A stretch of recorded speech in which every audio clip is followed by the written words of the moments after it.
the fuck pick Steve Harvey as the representative for all things black? Steve Harvey, let's keep this shit funky.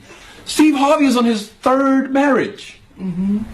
His third wife was mistress to his second wife. Yet, black people have anointed this motherfucker the oracle when it comes to black dating. This nigga wrote a book on dating. You on your third wife, homie? With all respect, why can't we pick a nigga that know what he's talking about? Not D.L. Hughley, married for 25 years, same woman. Steve Harvey. And now he met with Trump. Who gives a fuck? Who gives a fuck? Is Donald Trump going on Family Feud? All right, Alfred Telefero, Mr. Telefero TV. If you didn't see, that is the voice of Tony Rock, and he is talking about Steve Harvey. All right, for the past couple weeks, Steve Harvey has been a punching bag. Ever since he met with Donald Trump, decided to meet with Trump, President Trump to some, not to me, he's just a man that's in a position of power. It's been a war on anybody who's met with him, because right after you see the actions that Donald Trump is making, it's making everybody that met with him look like a freaking test dummy. They're literally using you for promo, literally using anybody that met with this man for promo. And now you just look foolish. You look foolish. Now it's like Donald Trump can say, well, we working on the black community. We met with Kanye West. He talked to the black people. We met with Steve Harvey. He knows all the black people and the women. We got it. We're working. They look crazy. So Tony Rock's like, look, I'm going to call him out. Now, I do believe a lot of people have been ready to call Steve Harvey out for quite some time. Y'all know Steve Harvey's one of my favorites. But even Mr. Telefero couldn't take up for Steve Harvey over the last couple weeks. It's been stressful, man. It's been tough because Steve Harvey's a guy that's helped a lot of people. He's in the community helping out the black brothers, especially. That's his expertise. He's been homeless before. He's doing a lot of camps and stuff like that, inviting some brothers to his crib and just talking to them for weekends at a time. I mean, the brother does a lot of good. We get that. But you go meet with somebody like Trump, you're opening yourself up for just a insult. Like, it's a little insult on his name and everything that he stood for.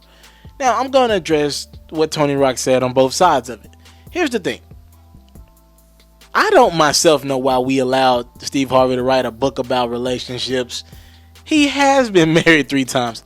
I never got that in the first place. The guy's one of my top 5 role models I've ever had from afar. He's definitely top 5. I don't know why we decided to let this man be an expertise on marriages. I've asked people around me that in the past. We let him write a book.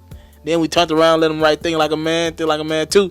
Then we turned around, gave him a radio show, and he goes on TV and talks about relationships a lot of the time. I don't know why we let a man with 3 marriages have that kind of power. But I will say this about Tony Rock. It was like, why did we put him in position and not a D.L. Hughley? Have you ever thought that maybe it was about Steve Harvey's team, his strategy, the hard work he's put in? See, this is an opportunity to take a shot at Steve Harvey, but let's not take anything away from Steve Harvey. He's put in the work in the community. He's put in the work in his profession. And ownership, investing his money. I think he said he was homeless close to 40. I think the Steve Harvey show happened around 40 for him. He was homeless up until that point. The Kings of Comedy, all that happening. He was homeless in his 30s or something like that. So let's not take anything away from this man, how he's been able to turn his life around late. A lot of people calling it quits around 30 and 40 from trying to go after the dream standpoint. So Tony Rock, even though I'm going to give you the benefit of the doubt, because yes, Steve Harvey looks crazy meeting with Trump, let's not take anything away from what Steve Harvey has represented over the last 10, 15 years, the help that I just like seeing black brothers work, all right, and not selling their soul. And outside of this meeting with Donald Trump, I think Steve Harvey did a fabulous job of not selling his soul and trying to give back. So I ain't gonna knock the man like everybody else is. We gonna call him out, and I'm with y'all there. But from the standpoint of saying the guy does no good, no, Steve Harvey does a lot of good, and he got to where where he's at because of hard work, dedication. All right, to answer your question. What do you think about Tony Rock calling Steve Harvey out, saying he doesn't need to be a black staple? He doesn't need to be a spokesperson for black people.